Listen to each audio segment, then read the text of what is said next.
नमस्ते दोस्तों, मैं हूं नवरंग सैन और स्वागत है आपका टीजीआई के अमेरिका स्पेशल न्यूज़ बुलेटिन में।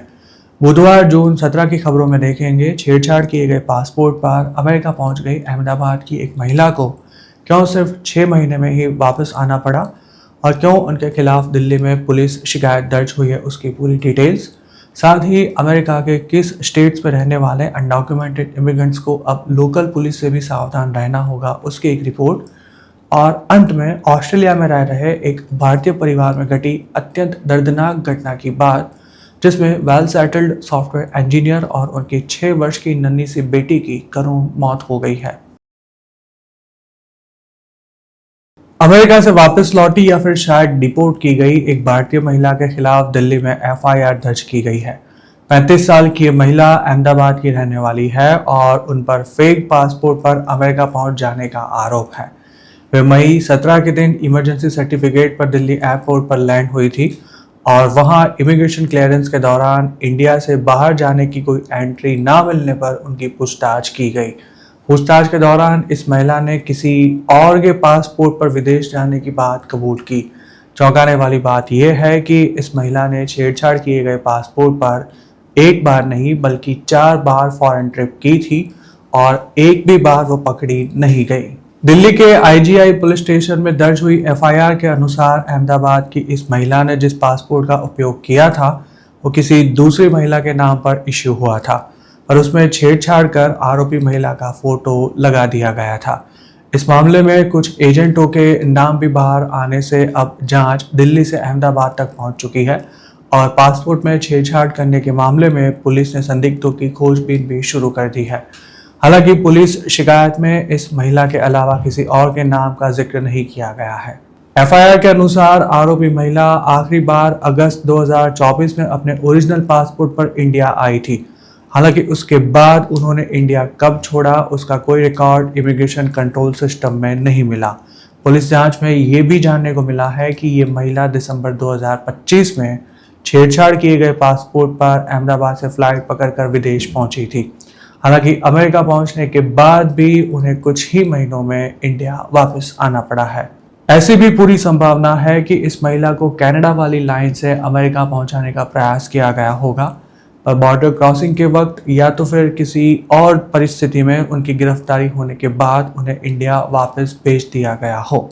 पिछले 6 महीनों में कई भारतीय इसी प्रकार से अमेरिका पहुंचे हैं, जिसमें कुछ लोगों की बॉर्डर क्रॉसिंग के वक्त ही गिरफ्तारी की गई थी और उन्हें काफ़ी लंबे समय तक जेल में भी रखा गया था। सूत्रों की माने तो पहले कनाडा वाली लाइन से लोग 2 दिन में अमेरिका पहुंच जाते थे, पर अब उसमें भी 2-3 महीने जितना समय लग रहा है और पैसेंजर्स को 6-7 देशों के चक्कर लगवाने के बाद कनाडा भेजा जा रहा है। पिछले 1-8 साल से कनाडा के वीज़ा लगे हो वैसे पासपोर्ट की डिमांड काफ़ी बढ़ गई है। अगर ऐसे पासपोर्ट अच्छी कंडीशन में हो तो उसके 10 लाख रुपए भी चुकाए जाते हैं। पासपोर्ट मिल जाने के बाद उस पर फ़ोटो बदलने की प्रोसेस की जाती है और उसके बाद पैसेंजर का पुशिंग किया जाता है। पहले दिल्ली एयरपोर्ट से ही पैसेंजर्स को डायरेक्ट कनाडा जाने वाली फ़्लाइट में बिठा दिया जाता था, पर अब उन्हें दुबई या फिर किसी दूसरे देश में भेजा जा रहा है और वहां कुछ दिन रखे जाने के बाद आगे की लाइन जैसे क्लियर हो वैसे उन्हें दूसरे देश भेजा जाता है। छेड़छाड़ किए गए पासपोर्ट पर कनाडा लैंड होते ही उसे रफा दफा कर दिया जाता है और पैसेंजर एयरपोर्ट पर असाइलम मांगने के बाद उसके पेपर्स मिलने पर बाहर निकल जाते हैं। उसके बाद वे अपने इंडियन पासपोर्ट के बिना ही बॉर्डर क्रॉस करके अमेरिका पहुंचते हैं। हालांकि ये सब सुनने में जितना आसान लगता है उतना आसान नहीं है। पासपोर्ट के बिना बॉर्डर क्रॉस करते हुए पकड़े गए इमिग्रेंट को काफ़ी लंबा समय अमेरिका की जेल में काटना पड़ता है। अब उन्हें बॉन्ड पर भी छोड़ना बिल्कुल बंद कर दिया गया है और वे रिमूवल पेपर्स पर साइन कर दें तो भी उन्हें डिपोर्ट करने में 2 से लेकर 6 महीने या फिर उससे भी अधिक का समय लग सकता है।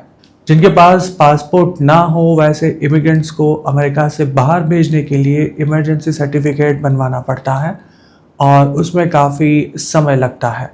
हाल ही में टीजीआई को ऐसे एक केस की जानकारी मिली थी जिसमें आइस के द्वारा अरेस्ट किए गए एक गुजराती कपल के पास पासपोर्ट ना होने से वे पिछले 7 महीने से भी अधिक समय से जेल में बंद है उन्होंने रिमूवल पेपर्स भी साइन कर दिए हैं, पर इमरजेंसी सर्टिफिकेट के कारण उनका डिपोर्टेशन लगातार डिले हो रहा है। इसी तरह मार्च महीने में 22 साल की एक गुजराती लड़की भी कनाडा यूएस बॉर्डर क्रॉस करते समय पकड़ी गई थी और पिछले महीने तक वो जेल में ही बंद थी। फिलहाल के दिनों में कनाडा वाली लाइन से एक पैसेंजर को अमेरिका भेजने का गुजरात में 90 से 95 लाख रुपए जितना भाव चल रहा है। हालांकि अब इसमें काफ़ी रिस्क होने से एजेंट अमेरिका में पैर रखते ही पूरा पेमेंट देने के लिए तैयार हो वैसे पैसेंजर्स का ही काम हाथ में ले रहे हैं और उन्हें पहले से ही कह दिया जाता है कि अमेरिका पहुंचने में 2-3 महीने या फिर उससे भी अधिक समय लग सकता है। हालांकि अब इलीगली अमेरिका जाने का कोई मतलब नहीं रहा, क्योंकि 90-95 लाख रुपए जितना खर्च करके वहां पहुंचने के बाद अगर कोई पकड़ा जाता है तो उसके लिए डिपोर्टेशन से बचना नामुमकिन हो जाएगा। अगर आप अमेरिका में बिना किसी स्टेटस के रह रहे हैं तो ऐसा मत सोचिएगा कि आइस वाले कभी भी आप तक नहीं पहुंच सकेंगे। आप आइस के एजेंट से भले ही बच जाए, पर एक छोटी सी गलती करने पर अगर आप लोकल पुलिस के हाथों में आ जाएंगे तो शायद आपको डिपोर्ट भी किया जा सकता है। इस वीडियो में हम ऐसे स्टेट्स की बात करेंगे कि जहां सबसे अधिक मात्रा में लोकल पुलिस ने आइस के साथ पार्टनरशिप करके इमिग्रेशन एनफोर्समेंट में सहयोग देना शुरू कर दिया है। अमेरिका के 1200 जितने लोकल पुलिस डिपार्टमेंट आइस के लिए काम करना शुरू कर चुके हैं और ये आंकड़ा लगातार बढ़ रहा है। 287G प्रोग्राम के तहत जो local police department immigration enforcement में सपोर्ट करते हैं उन्हें फेडरल गवर्नमेंट के द्वारा अच्छी खासी रकम भी दी जाती है।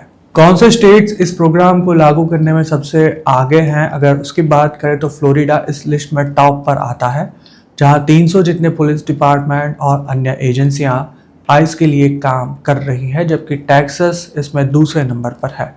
इसके अलावा पेंसिल्वेनिया, मिजोरी, ओक्लाहोमा, अरकानसास और कंटकी के साथ वेस्ट वर्जीनिया भी टॉप 10 में समाविष्ट है। भारतीयों की अच्छी खासी आबादी वाले Virginia, Ohio, Tennessee, Mississippi, Indiana और साउथ कैरोलिना के भी अनेक पुलिस डिपार्टमेंट्स आइस के साथ फिलहाल अग्रीमेंट कर चुके हैं और उसके लिए काम भी कर रहे हैं। फिलहाल की स्थिति में कुल 31 जितने स्टेट्स की लोकल पुलिस आइस के लिए काम कर रही है और पिछले साल ही आइस ने 12,000 नए ऑफिसर्स की रिक्रूटमेंट भी शुरू की थी। यानी कि अब आइस की पहुंच अमेरिका के छोटे टाउन्स तक भी फैल चुकी है। आइस के पास किसी भी एरिया में पेट्रोलिंग करने का अधिकार नहीं है, पर लोकल पुलिस कहीं भी घूम सकती है और किसी को भी रोक भी सकती है। जिन स्टेट्स की लोकल पुलिस आइस के साथ अग्रीमेंट कर चुकी है उसका स्टाफ ज़्यादातर ट्रैफिक स्टॉप के द्वारा संदिग्ध लोगों को पकड़ता है और उनके आईडी चेक करता है। इस दौरान अगर कोई अनडॉक्यूमेंटेड इमिग्रेंट हाथ में आ जाए तो उसे वहां ही हिरासत में लेकर इमिग्रेशन अथॉरिटी को सौंप दिया जाता है। कुछ रिपोर्ट्स में ऐसा भी दावा किया गया है कि लोकल पुलिस ज़्यादातर रात के समय ट्रैफिक स्टॉप करती है, जिसमें ओवर स्पीडिंग पर ड्राइव करने वालों के साथ साथ लाइसेंस प्लेट की लाइट बंद हो या फिर वाहन चालक संदिग्ध स्थिति में दिखे तो भी उसे रोका जा सकता है। वैसे तो अमेरिका में किसी स्टेटस के बिना रहना क्रिमिनल ऑफेंस नहीं बल्कि सिविल वायलेशन है और कानून के मुताबिक local police officer federal immigration law को लागू करने के लिए जिम्मेदार भी नहीं है। हालांकि वे 40 घंटे की वर्चुअल ट्रेनिंग पूरी कर सर्टिफिकेट प्राप्त करने के बाद किसी भी व्यक्ति का इमिग्रेशन स्टेटस जान सकते हैं और अगर वो शख्स अनडॉक्यूमेंटेड हो तो आइस को उसकी जानकारी भी दी जा सकती है। अगर आइस परमिशन दे तो लोकल पुलिस किसी भी अनडॉक्यूमेंटेड इमिग्रेंट को अपनी कस्टडी में भी ले सकती है। 2025 से पहले भी आइस लोकल पुलिस के साथ काम करती थी, पर तब ये सहयोग जेल में बंद अनडॉक्यूमेंटेड इमिग्रेंट्स की पहचान करके उन्हें प्रोसेस करने तक ही सीमित था, जबकि ट्रंप ने इसका विस्तार करते हुए पहली बार कैश इंसेंटिव्स ऑफर कर लोकल पुलिस को इलीगल इमिग्रेंट्स को हिरासत में लेने की भी सत्ता देती है। उसका ये भी परिणाम आया है कि 31 स्टेट्स और सैकड़ों शहरों में आइस के एजेंट्स की उपस्थिति ना होने के बावजूद भी इमिग्रेशन एनफोर्समेंट हो रहा है। कहने का अर्थ ये है कि कार में सवार होकर कहीं भी जा रहे अनडॉक्यूमेंटेड इमिग्रेंट को अब कहीं भी रोककर उससे पेपर्स मांगे जा सकते हैं। अगर कोई अनडॉक्यूमेंटेड इमिग्रेंट पकड़ा जाए तो लोकल पुलिस उस पर कोई लोकल चार्ज लगाए बिना ही हिरासत में लेकर उसे आइस को सौंप सकती है, जबकि अभी तक पुलिस को ऐसा करने की छूट नहीं थी। महत्वपूर्ण बात यह भी है कि लोकल पुलिस के द्वारा पकड़े जाने वाले अनडॉक्यूमेंटेड इमिग्रेंट्स की संख्या भी अब बढ़ रही है। न्यूयॉर्क टाइम्स की एक रिपोर्ट के अनुसार पिछले कुछ महीनों से आइस हर हफ्ते लगभग 7,000 जितने इमिग्रेंट्स की गिरफ्तारी कर रही है, जिसमें से 300 जितनी अरेस्ट लोकल पुलिस के द्वारा की जा रही है। ऑस्ट्रेलिया में पिछले शनिवार को घटी एक चौंकाने वाली घटना में भारतीय सॉफ्टवेयर इंजीनियर के साथ साथ उनकी 6 साल की बेटी की भी दर्दनाक स्थिति में मौत हो गई है। 47 वर्ष के मौलिक धंधुकिया और उनकी बेटी की डूबने से मौत हुई है और दोनों की बॉडी को सिडनी के पास पैरामाटा नदी से निकाला गया था। ऑस्ट्रेलिया के मीडिया ने इस घटना को लेकर चौंकाने वाले दावे किए हैं। ये पिता पुत्री बोटिंग के लिए निकले थे। पुलिस को सबसे पहले मौलिक की बॉडी के बारे में मैसेज मिला था। पुलिस घटनास्थल पर पहुंची तब मौलिक के साथ उनकी बेटी भी बोट पर सवार होने की जानकारी मिलने पर वो शायद जीवित होगी वैसी संभावना के बीच 7 घंटे तक उसकी खोजबीन की गई थी, पर शनिवार शाम 5:30 बजे 6 साल की इस बच्ची की बॉडी भी नदी से ही बाहर निकाली गई थी।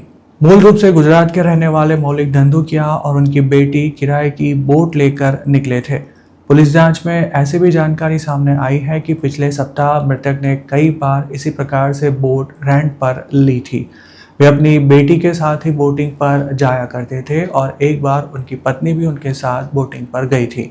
शनिवार को जिस समय मौलिक धंधुकिया और उनकी बेटी पानी में गिरे, उस समय के दृश्य भी नज़दीक की एक प्रॉपर्टी में लगे कैमरों में कैप्चर हो गए थे। उन्होंने शुरुआत में तो लाइफ जैकेट पहन रखा था, पर उनकी बॉडी पर ऐसा कोई जैकेट नहीं मिला था। प्रारंभिक जांच में ये बात भी सामने आई है कि मौलिक ने पहले अपनी बेटी को पानी में फेंका था और बाद में वह खुद भी कथित तौर पर नदी में कूद गए थे। उस समय बोट पर क्या हुआ था उसे लेकर कई चौंकाने वाले दावे ऑस्ट्रेलियन मीडिया में किए गए हैं। हालांकि इस घटना की पुलिस जांच फिलहाल जारी है और अभी तक पिता पुत्री की मौत के बारे में कोई ऑफिशियल स्टेटमेंट रिलीज नहीं किया गया है। मौलिक ऑस्ट्रेलिया में अच्छी जॉब करते थे और उन्हें पैसों की भी कोई समस्या नहीं थी, पर पिछले काफ़ी समय से वे अपनी हेल्थ को लेकर बहुत ही तनाव में रहते थे। इस दुखद घटना में बेटी और पति को गंवाने वाली मौलिक की पत्नी प्रीति धंधुकिया अब ऑस्ट्रेलिया में अकेली पड़ गई है। मौलिक ने क्यों ऐसा किया उसकी कोई सटीक जानकारी नहीं मिल सकी है, पर उन्होंने पिछले गुरुवार को ही फेसबुक पर लिखी एक पोस्ट में कुछ हेल्थ इश्यू का जिक्र किया था। अपनी इस पोस्ट में उन्होंने बताया था कि एक समय पर उन्हें जिम जाने का बहुत ही शौक था, पर उसके कारण हुई इंजरी से उनकी ज़िंदगी में काफ़ी समस्याएं आई। इस इंजरी को ही वे अपनी ज़िंदगी की 90% समस्याओं के लिए जिम्मेदार मानते थे। मौलिक धंधुकिया 2004-05 में मुंबई में एक आईटी कंपनी में काम किया करते थे और तब ऑफिस में बनाए गए जिम में एक्सरसाइज करते समय उन्हें वेट लिफ्टिंग के दौरान गर्दन में इंजरी हुई थी। उन्हें हॉस्पिटलाइज्ड होना पड़ा था और 21 साल के बाद भी उन्हें अक्सर नेक इंजरी परेशान किया करती थी। इसके अलावा आईटी इंडस्ट्री में सालों तक काम करने के कारण भी उन्हें नेक के मसल्स में दर्द रहने लगा था। 2004-05 में मौलिक को कंपनी की तरफ से L1 वीज़ा पर अमेरिका भेजने का ऑफ़र किया गया था, पर वो गर्दन की चोट के कारण ये ऑफ़र नहीं स्वीकार कर सके थे। उसी तरह उन्हें एक समय पर कनाडा के PR भी मिल रहे थे, पर वहाँ ठंड बहुत होने से गर्दन की इंजरी और ज़्यादा परेशान करेगी, वैसे डर के कारण मौलिक ने कनाडा जाना भी छोड़ दिया था। अंत में अपनी पोस्ट में उन्होंने जिम जाने वाले और वेट लिफ्टिंग करने वाले लोगों से विनती भी की थी कि ऐसी कोई भी एक्सरसाइज करते समय बहुत ही सावधान रहना ज़रूरी है, क्योंकि अगर उससे कोई इंजरी होगी तो उसे पूरी तरह से ठीक होने में काफ़ी लंबा समय लग जाएगा। मौलिक धंधुकिया 2022 में south eastern Sydney local health district के साथ बतौर एनालिस्ट जुड़े थे। उससे पहले उन्होंने इंडिया और ऑस्ट्रेलिया में कई कंपनियों के लिए बिजनेस डेवलपमेंट का काम किया था। वे संभवतः 2018 या फिर उससे पहले ऑस्ट्रेलिया आए थे। मौलिक और उनकी बेटी की आकस्मिक मौत के बाद ऑस्ट्रेलिया में अकेली पड़ गई उनकी पत्नी प्रीति को मदद करने के लिए $65,000 एकत्र करने के लिए क्राउड फंडिंग शुरू किया गया है। इस क्राउड फंडिंग कैंपेन में अभी तक 734 जितने लोग $48,413 जितना डोनेशन दे चुके हैं। अभी पिछले महीने ही यूके में बनी एक ऐसी ही घटना में एक इंडियन पति पत्नी और उनके 9 साल के स्पेशल किड की 36 मंजिल से नीचे गिर जाने पर मौत हो गई थी। ये कपल भी अपने बच्चे की चिंता में लगातार तनाव में रहता था। तो दोस्तों, ये थी अमेरिका की आज की खास खबरें। अगर आपको ये वीडियो पसंद आया हो तो हमारे चैनल को सब्सक्राइब करना मत भूलिएगा, क्योंकि सिर्फ टीजीआई पर ही आपको मिलेगी एनआरआई से जुड़ी तमाम खबरें, और वो भी पूरे विश्लेषण के साथ। अगर आप हमारे साथ कोई जानकारी शेयर करना चाहते हैं तो फिलहाल स्क्रीन पर दिखाई दे रहे व्हाट्सएप नंबर पर भी हमारा संपर्क कर सकते हैं। आपकी पहचान गुप्त रखी जाएगी। मैं हूं नवरंग सैन और जल्दी आपसे मुलाकात होगी अगले वीडियो में। तब तक देखते रहिए टीजीआई।